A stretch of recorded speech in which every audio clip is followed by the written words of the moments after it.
Hello everyone, good morning and welcome to my another video. আজকে ভিডিওটি একটু special হতে যাচ্ছে। অ্যাকচুয়ালি আজকে হচ্ছে আমাদের বিয়ের 6 মান্থ অ্যানিভার্সারি, 6 মাস হয়ে গেল। আমি ওনার জন্য একটা সারপ্রাইজ প্ল্যান করেছি। এটা হলো সারপ্রাইজের মূল রহস্য। মানে এটার জন্য আমি ভিডিওটা আপলোড করার পর অনেকগুলো কল আমার কাছে আসবে এবং আমাকে মেরে দেবে কলগুলোর মধ্যে। আমার দিদি ভাইরা আছে, আমার আত্মীয় স্বজন অনেকেই আছে যে তুই কেন এটা ভাঙলি। যাই হোক, এটা হচ্ছে আমার পিগি ব্যাংক। তো পিগি ব্যাংকে জমানো টাকাগুলো দিয়ে আমি আমার হাজব্যান্ডকে একটা সারপ্রাইজ গিফট করেছিলাম, সেটা ভিডিওর শেষে আছে। তো সারপ্রাইজটা কেন পিগি ব্যাংক ভেঙে করলাম সেটারও কারণ আছে, কারণ যেহেতু আমি এখন কোনো জব করছি না, তাই স্বাভাবিকভাবেই আমার হাতে টাকা পয়সা নেই। তো এখানে একটা কথা বলে দিই, এই যে 50 পয়সা কয়েনটা, সেটা আমার ছাত্রী যখন ফার্স্ট টাইম আমার কাছে আসে তখন সে হাতে করে নিয়ে এসেছিলো। কি ওর মতি হলো, ওটা আমাকে সে দিল। আর ওইটাকে আমি লক্ষ্মীর রূপ হিসেবে লক্ষ্মী ভাণ্ডারে রেখে দিয়েছি। ওটা সবসময় আমার পাশে রাখার চেষ্টা করবো। তো যাই হোক, এখানে আমি বলে দিই যে আমার এই 6 মাস 5 মাস 1 মাস ওইরকমভাবে মান্থ সেলিব্রেশন করার কোনো ইচ্ছে নেই, বা আমার ওটা পছন্দ নয়। হতে পারে অনেকে পছন্দ, তো আমি এখানে এরকমভাবে করতে চাইনি। উপলক্ষটা ছিল আমার ওই গিফটটা দেওয়ার। তো তার জন্য আমরা ভাবলাম ঠিক আছে, একটা গেট টুগেদার করে নিই সবাই মিলে। আর এই যে এটা ভাঙলাম, এই যে টাকাগুলো, আমি খুব ভাবছিলাম যে আদৌ কি টাকাটা হবে। তো আমার মনটা খুব খারাপ হয়ে গেছিলো। লাস্ট সম্বল ছিল এই 500 টাকা নোটগুলো। ভাবছিলাম কোনো মতে যেন আমার গিফটের টাকাটা জোগাড় হয়ে যায় এখান থেকে। তো আলটিমেটলি আমার 500 টাকা নোটগুলো থেকে ওইটা হয়ে গেল। তাহলে চলুন চুটকি মেরে এইগুলো সব পরিষ্কার করে নিই। আমি ভাবতে পারিনি যে আমার পিগি ব্যাংক ভেঙেই ওই টাকাটা জোগাড় হয়ে যাবে, কিন্তু সত্যি বলতে ভিডিওটা দেখার পর আমি ভীষণ মার খাবো, আমি জানি, কিন্তু কি করব। চলুন চলে যাই পার্টিতে। তা এটা হচ্ছে আমার পিসি রেডি হচ্ছে, আর আমার ভাই এখানে টিউশন যাবে, দাঁত কালাচ্ছে দেখো কেমন করে। আর এই হচ্ছে আমার মা, গরমে ঘেমে চুপচুপে হয়ে আছে। এটা আমার বোন, সে রেডি হয়ে পোজ দিতে গিয়ে পড়ে আছে, চাল কুমড়ো কোথাকার। আচ্ছা, এই আমার পিসি। তা এই আমরা রেডি হয়ে গেলাম সবাই। এখন আমরা জাস্ট চলো বলে চলে যাব আমাদের গন্তব্যস্থলে। তো গন্তব্যস্থলটি কোথায় সেটাও আপনাদেরকে পরে বলছি। তো পরে বলবো না, পরে দেখতে হবে, কারণ ওই জায়গায় পার্টিটা আজকে রাখার একটাই উদ্দেশ্য, যে আমার মাসিমণি একটু অসুস্থ। তো মাসিমণির জন্য ওখানে বাড়িতে একজন না একজনকে কাউকে থাকতে হবে, হয়তো দাদাভাই, নয়তো চর্দিভাই, নয়তো বর্দিভাই। এবং আমিও চাই না মাসিমণি, দাদাভাই, চর্দিভাই, বর্দিভাই বা ওদের বাড়ির কাউকে ছাড়া আমার কোনো প্রোগ্রাম হোক। তো এখানে আমরা চলে এলাম বলতে বলতে ওনাদের বাড়িতে। ওনারা 3 জন ওখানে চেয়ার থেরাপি নিচ্ছে, আর এখানে বেচারি আমার চর্দিটা হারিয়ে কি পরিশ্রম করছে। তো এখানে গেস্টরাও এসে বসলেন, চেয়ার থেরাপি নিচ্ছে। আর এদিকে আমার শাশুড়ি। তুমি এদিকে গলা মিলছো? অনেকদিন পর দেখে বুঝতে পারছে না যে কি করবে, হামলে পড়েছে আমার উপর। হে ভগবান, এই কিউটটাকে নিয়ে যে আমি কি করি। এখানে বসে আছে আমার 2 কিউট মা। আমার শাশুড়ির মধ্যে সিরিয়াসনেসের কোনো গল্প নেই। উনি সবসময় দুষ্টামি করে, এবং যত বয়স হচ্ছে উনি যেন আরও বেশি দুষ্ট হয়ে উঠছে। আর এখানে হচ্ছে সব বয়স্কদের টলি। ভাবুন তো, এরকম সিরিয়াস হয়ে কি দেখছে। আর কি সিরিয়াল, ওটা ছাড়া তো এনাদের সিরিয়াস হয়ে থাকার কোনো গল্পই থাকে না। কোনো ফানি মুভি দেখছি বা কিছু দেখছি, দেখো আমার শাশুড়ির অবস্থা কি দুষ্টু। থাক, ওনাদের ডিস্টার্ব না করে আমরা চলে যাই রান্নাঘরে। রান্নাঘরে আমার বড় ভাগ্নে আর হচ্ছে দিদি ভাই। কিন্তু সব কিছুর মধ্যে এই বৃষ্টিটা ঠিক সন্ধ্যেবেলায় এসে আমার মুড আর আমার প্ল্যান সবটাই চপাট করে দিয়েছে।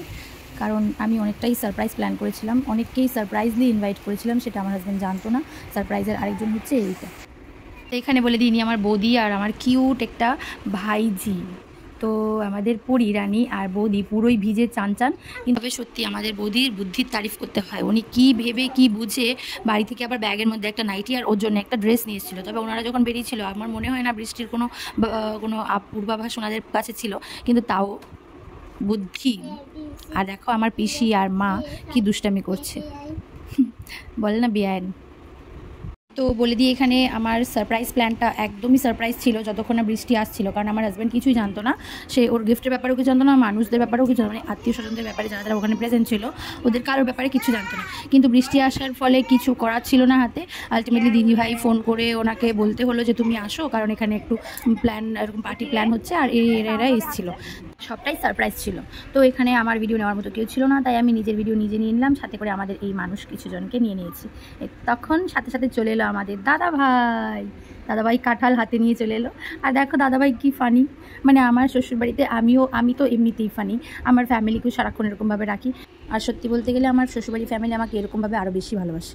তো চলে এলাম কেক নিয়ে, আর আমার বরের ফেসটা জাস্ট দেখবেন, একদম সারপ্রাইজ ছিল ও। ঠিক আছে, ওর ফেসটা দেখবেন শুধু, ও কিন্তু সারপ্রাইজ, ও জানে না, কিন্তু ও না সত্যি তর্ক করতে খুব ভালো পারে, পারে না, ওর খুব ভালো লাগে। ও প্রোগ্রাম শেষ হয়ে যাওয়ার পর ও বলছে যে না আমি তো জানতাম, সারপ্রাইজ প্ল্যানের ব্যাপারেও জানতাম, এই সমস্ত কিছু ব্যাপারে জানতাম, অথচ কিন্তু ঘোড়ার ডিম জানতো। তাও সে তর্ক করে যাচ্ছে সবার সাথে, আমার সাথে, ভাগ্নে দুটোর সাথে বলেই যাচ্ছে।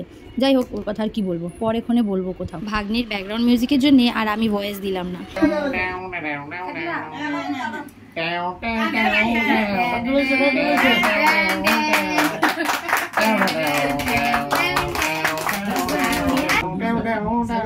এই সাথে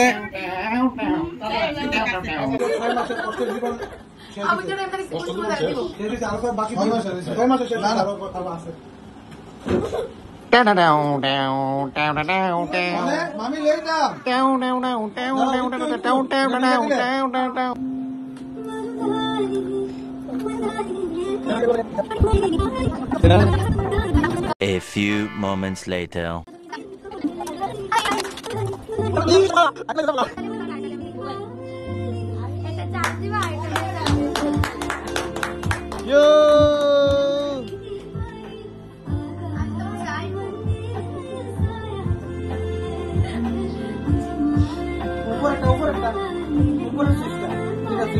বরের রিয়াকশান দেখে মনে হচ্ছে বর খুব খুশি, কিন্তু আমি এমন এক মহিলা যে হচ্ছে নিজের সত্যি নিজেই ঘরে নিয়ে এলাম। আগেই একটা ফোন ছিল যেটাতে হচ্ছে সে সারাক্ষণ ঢুকে থাকতো, এখন এটা একটা চার্জ দেবে, একটা চালাবে, একটা চার্জ দেবে, একটা চালাবে।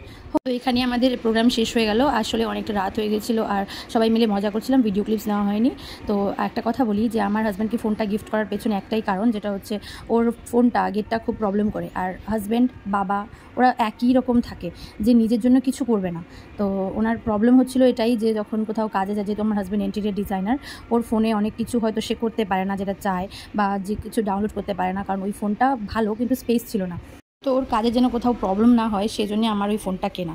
তো আপনাদের যদি সবার ভালো লেগে থাকে আমার ভিডিওটা, অবশ্যই লাইক শেয়ার কমেন্ট করবেন, আমাকে জানাবেন ভিডিওটা কেমন হয়েছে। Thank you so much for watching.